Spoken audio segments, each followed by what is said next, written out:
Bus కలిసాను ఏమైంది నేను complaint కూడా చేయను అని చెప్తారు.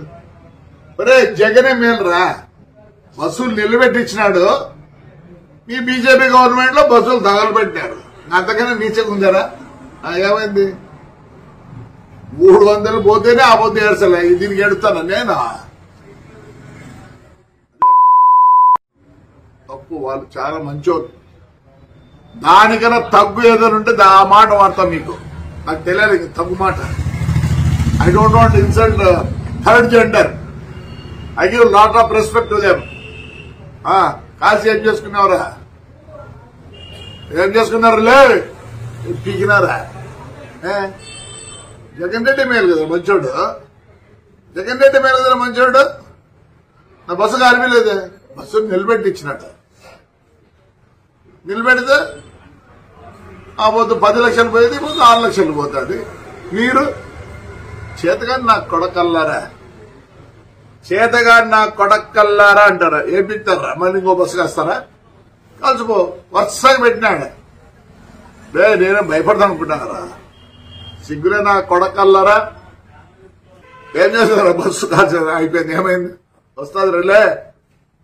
అది మా డ్రైవర్కి ఇచ్చిందే, ఎందుకంటే కోర్టులో ఉంది. జనవరికి వస్తే నేను మామూలుగా పాత బస్సులు 10 లక్షలు అయితే వాళ్ళు 5 లక్షలు ఇస్తా అంటే, ఎందుకంటే ఇన్నేళ్ళు నాకు పని చేసినారండి, ఒక జీవితం నాశనం చేసినారు.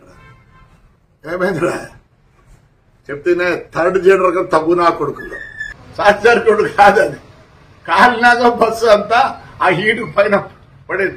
ఓ షార్ట్ సర్క్యూట్ అని రాసుకో. బీజేపీ ప్రభుత్వం కాల్చిందని చెప్పారు ఆయన. అది కూడా బీజేపీ ప్రభుత్వం కాల్చింది, ప్రభుత్వ హయాంలో ఇట్లా జరుగుతున్నాయని చెప్తున్నారు. సరే, వాటిలో ఇది కూటమి ప్రభుత్వం అండి. కూటమి ప్రభుత్వం అధికారికంగా ఆయన ఏమో తెలుగుదేశం పార్టీకి మరి ఏం స్పోక్స్ పర్సనో ఏమో నాకు తెలియదు. ఎందుకు ఇలాంటి మాట్లాడుతుంటారో తెలియదు. మరి ఎవరికైనా సరే మాటల మీద కంట్రోల్ ఉండాలి. వాస్తవాలు ఏం జరిగిందో ఏదో తెలియదు. మరి అటువంటి భాషా ప్రయోగం అనేది మంచిది కాదు, ఆయన వయసుకి అస్సలు మంచిది కాదు. అదే విషయాన్ని నేను చెప్పాను. ఆయన కానీ జగన్ మీద ప్రేమ ఉంటే జగన్ పంచనం చేరమందండి, ఎవరొద్దన్నారు? మేము కూటమి ప్రభుత్వం, ఇది కూటమి ప్రభుత్వంలో ఉంటే ఆయన ఈ రకంగా మాట్లాడుతున్నారు, జగన్ మంచోడు అంటున్నారంటే ప్రభుత్వాన్ని నిందిస్తున్నారా? కూటమి ప్రభుత్వాన్ని నిందించే ప్రయత్నం చేస్తున్నారా? ఎప్పుడు కాంట్రవర్సీస్లో ఉండడం అనేది ఆయనకి అలవాటు అయిపోయింది. ప్రభాకర్ రెడ్డి గారికి కాంట్రవర్సీస్లో ఉండడం, తద్వారా మీడియా అటెన్షన్ పొందడం అలవాటు ఉంది. దాంట్లో భాగంగా ఏదైనా మాట్లాడింటారు తప్పిస్తే ఎవరికి ఏం సంబంధం ఉంది? జగన్ ప్రభుత్వం ఆయన వాహనాలన్నీ దొంగ వాహనాలను ఇంకోటో అని చెప్పి కేసులు నమోదు చేసింది. దానికి బీజేపీ ఎలా బాధ్యత వహించాలి? బీజేపీకి ఏం సంబంధం? సో మాట్లాడుతున్నప్పుడు ఏదైనా పదాలు మనం వాడుతున్నప్పుడు కాస్త జాగ్రత్త వహించి వాడాలి. ఆ సమయం ఉండాలి. అది కోల్పోతే మంచిది కాదు, ప్రజల్లో చులకన అయిపోతాం.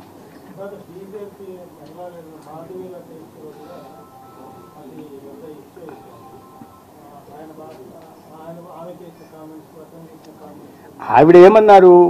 ఈ 31 రాజకీయ పార్టీలు గీటీలు జరుగుతుంటే మహిళలు జాగ్రత్తగా ఉండాలనే విషయాన్ని చెప్పారు. ఎక్కడైనా సరే మహిళలు జాగ్రత్తగా ఉండాలా, మిమ్మల్ని ప్రొటెక్ట్ చేసుకోవాలా, ఈ సమయాలు బయటకు పోకుండా ఉండాలనే విషయాన్ని చెప్పారు. ఒక మహిళ, సాటి మహిళగా వారికి జాగ్రత్తలు చెప్పారు. దాంట్లో ఏ రకంగా తప్పు ఉందో నాకు అర్థం కాలేదు.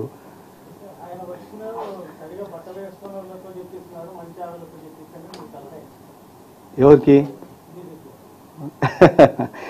ఇప్పుడు ఎవరు ఏం బట్టలు వేసుకుంటున్నారు, ఎవరు ఏం మాట్లాడాలని ఆయన నిర్ణయిస్తే ఎట్లా? అది సంస్కారం కాదు. మహిళల గురించి ఆ రకంగా మాట్లాడితే కుసంస్కారం అంటారు.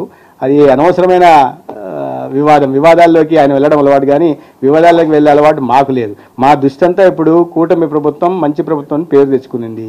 చంద్రబాబు నాయుడు గారి నాయకత్వంలో, పవన్ కళ్యాణ్ గారి నాయకత్వంలో, నరేంద్ర మోడీ గారి సహకారంతో రాష్ట్రం ప్రగతి పదంలో పోతా ఉంది, అభివృద్ధి సాధిస్తూ ఉంది, సంక్షేమ ఫలాలు ప్రజలకు అందుతున్నాయి, ప్రజలు సంతోషంగా ఉన్నారు. ఈ వాతావరణం ఉంటున్నప్పుడు ఈ రకంగా వ్యాఖ్యలు చేయడం సహేతుకం కాదనే విషయాన్ని చెప్తున్నాను.